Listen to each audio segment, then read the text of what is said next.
So, back in 2019, something incredible happened in Iraq. A fire was lit. We're going to dive into the Tishreen Revolution, which is, without a doubt, one of the most important moments in the country's recent history. This was all about an entire generation standing up and basically saying, we want our nation back. And really, that's the key here. You've got to understand, what we saw unfold, it wasn't just a few protests. No, this was a full-blown fight by a generation for the very soul of their country. Okay, so let's start at the beginning. Let's talk about the spark of this movement, which in Iraq is known as the Tishreen Revolution, or the October Revolution. I mean, this was nothing short of a political earthquake. It all kicked off on October 1st in Baghdad's famous Tahrir Square, but it just swelled into this massive youth-led uprising that spread like wildfire across the country. It was this incredible roar of both anger and hope, and it seriously shook the very foundations of the Iraqi state. So that's the big question, right? What on earth fueled this incredible explosion of public anger? I mean, why did a whole generation feel like they had absolutely no other choice but to get out on the streets? Yeah, what was it really? What makes thousands of people risk their lives day in and day out? Well, the answer isn't some single simple event. It's much deeper. It lies in a system that had been failing them badly for more than a decade. And to really get a grip on these protests, you have to understand one crucial word: mohaza. This is the political system that was put in place after 2003. Basically, it's a setup where all the government jobs and all the power are carved up and handed out based on ethnic and religious lines. And for the people on the street, this system wasn't just a problem, it was the root of every single problem in the country. See, the thing about Mohaddasaka is that it didn't just divide power. It created this culture of corruption, where every political party treated its part of the government like its own personal bank account. And the result of all that?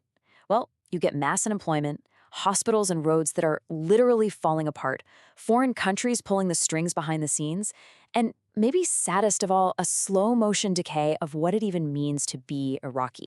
This quote just hits the nail on the head, doesn't it? It captures that core feeling of betrayal. I mean, think about it. Iraq is one of the most oil-rich countries on the planet. That money was supposed to build a future, you know? Hospitals, schools, roads.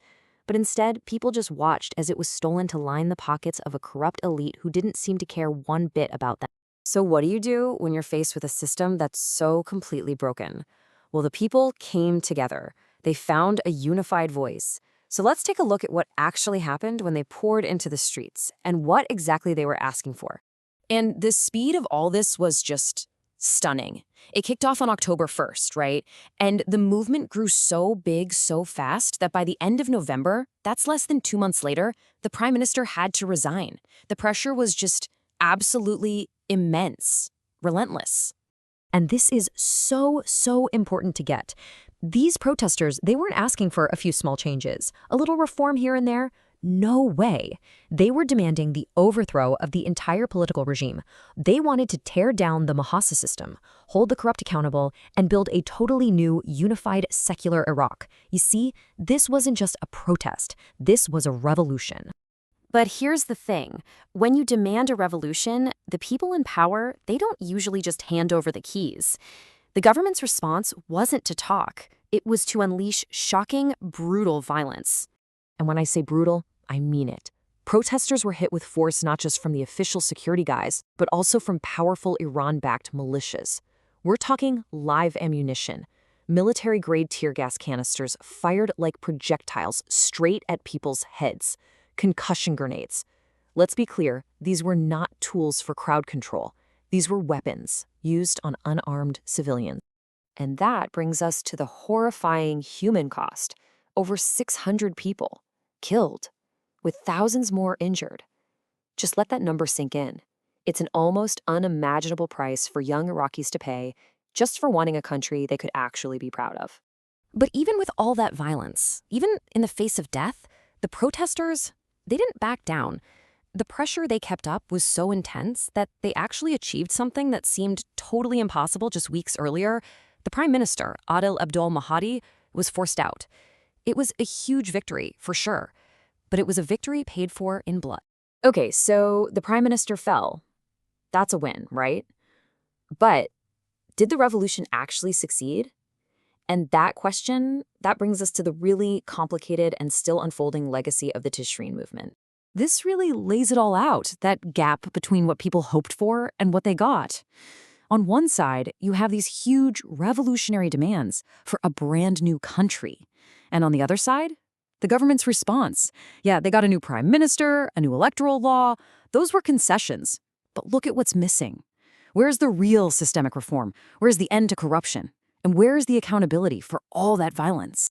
And that's the painful truth. Even years later, that core system, Muhasa, the whole reason people went to the streets, it's still there. The same political elite are still dug in. And maybe the most painful part of all, there's been almost zero accountability for the people who killed over 600 unarmed protesters. Justice just hasn't been served. So, the Tishreen movement didn't completely overthrow the system. But it did do something incredibly profound. It forged a new, unified Iraqi identity, right there in the streets. It proved that an entire generation was literally willing to die for a different future. And that leaves us with a really heavy, really important question. If their incredible sacrifice wasn't enough to bring down the old system, what will be?